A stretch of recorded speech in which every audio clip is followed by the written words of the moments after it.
Tarkarli beach.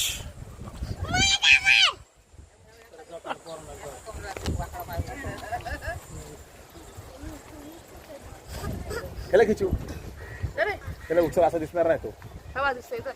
उचल असा दिसणार नाही तो.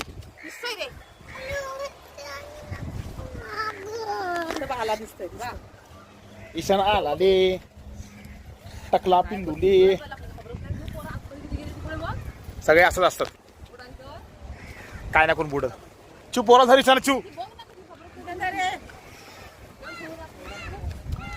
आता मी आलोय तारकर्ली बीचला फर्स्ट टाइम. खूप इच्छा होती माझी यायची तारकर्ली बीच. खूप वर्षांत आलेलो आहे.